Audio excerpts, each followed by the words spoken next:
Assalamualaikum warahmatullahi wabarakatuh. Waalaikumsalam warahmatullahi wabarakatuh. Selamat pagi Pak Aslam, selamat pagi teman-teman semua. Hari ini kami dari kelompok 2 yang beranggotakan saya Zul, lalu ada Arin, Maya, Nurika, dan Haikal. Kita akan mempresentasikan tentang implementasi problematika dan solusi evaluasi implementasi UBD dari sudut pandang kepala sekolah. Berikut ini video pemaparan dari kelompok kami. Selamat menyaksikan.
Baiklah, itu tadi pemaparan materi dari kelompok kami tentang problematika dan solusi implementasi UBD sebagai kepala sekolah. Selanjutnya yaitu sesi tanya jawab, tanggapan, saran, kritikan dari teman-teman maupun dari Pak Aslam, dipersilakan.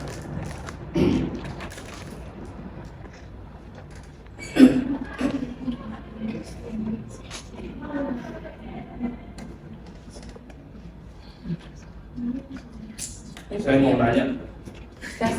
Oh, iya. Siapa dulu?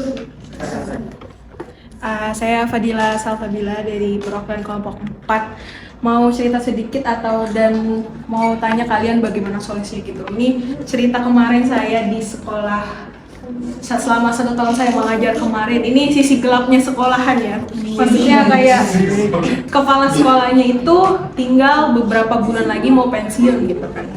Jadi si kepala sekolah itu istilahnya kayak udah gimana ya, udah malas nih, bukan malas ya, udah ya udahlah gitu kan. Dia udah nggak mau supervisi, sebagai administrasi juga terbengkalai gitu. Nah, bahkan memperhatikan guru-gurunya pun udah nggak ini gitu, udah nggak peduli dan gimana. Nah, itu gimana solusinya? Siapa yang harus gimana ya? Siapa yang harus bertindak gitu dari warga sekolah itu untuk kemajuan sekolah itu selain kepala sekolah sebagai leadernya gitu.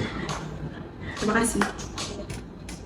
Ya, terima kasih Kak Salsa atas pertanyaan untuk solusinya. Menurut kelompok kami mungkin yang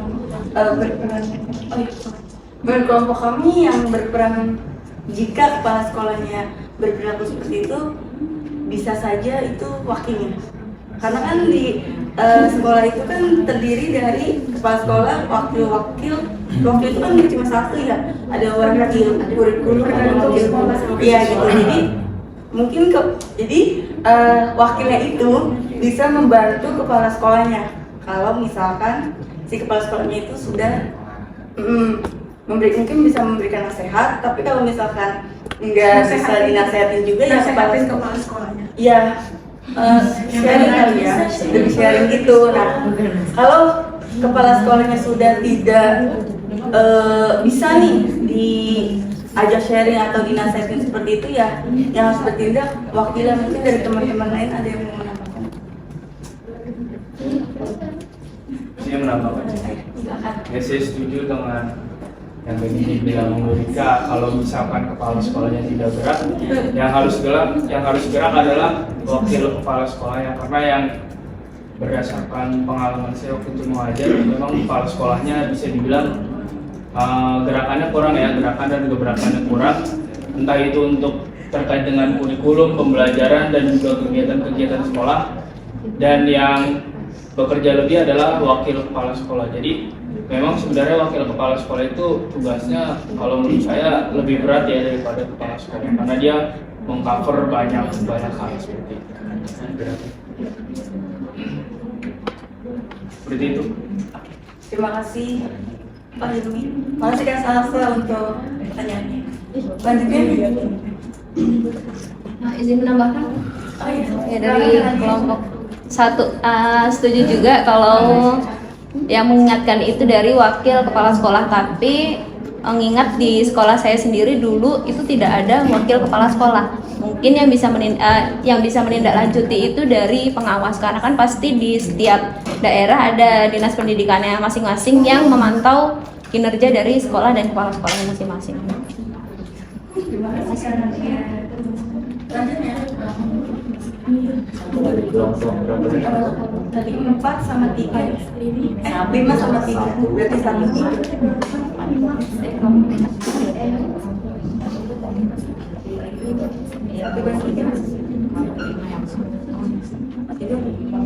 Kelompok 1 dan 5 silakan. Oh, udah ada 3. 5. Baik, kelompok 5 jika ingin bertanya atau memberikan saran, kritik, persilakan.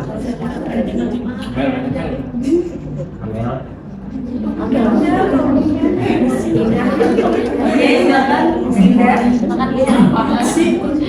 Ya, bagaimana cara kepala sekolah dalam mengevaluasi kesiapan guru dalam menerapkan UBD?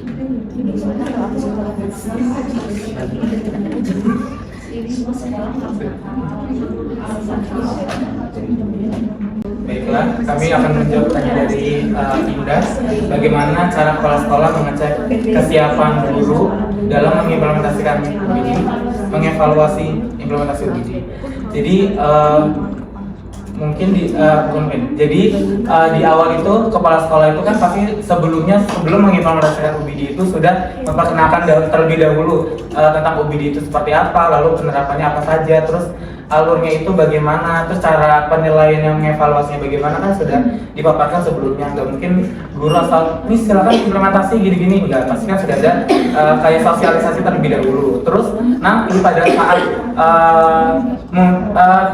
nanti akan ada waktu di mana guru itu melakukan supervisi ke kelas-kelas, melihat bagaimana kinerja guru mengajar di kelas. Jadi sebelumnya sudah disosialisasikan kalau mau ada supervisi, lalu guru-guru itu harus mengimplementasikan UBD tersebut. Jadi nanti evaluasinya itu dari kepala sekolah menggunakan angket atau menggunakan lembar observasi yang sudah kepala sekolah tersebut siapkan untuk sebagai bahan evaluasinya. Mungkin nanti bisa dilihat dari kepala sekolahnya menilai dari segi apakah tujuan pembelajarannya sudah sesuai atau belum.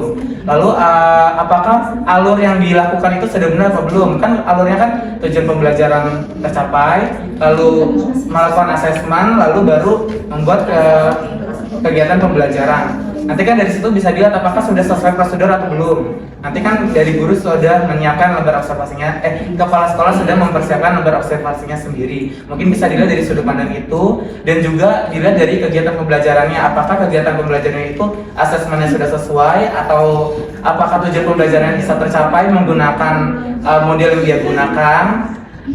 Nanti kan di situ pasti kepala sekolah melakukan evaluasi, sudah mempersiapkan angket yang sesuai dengan penerapan UBD. Terima kasih.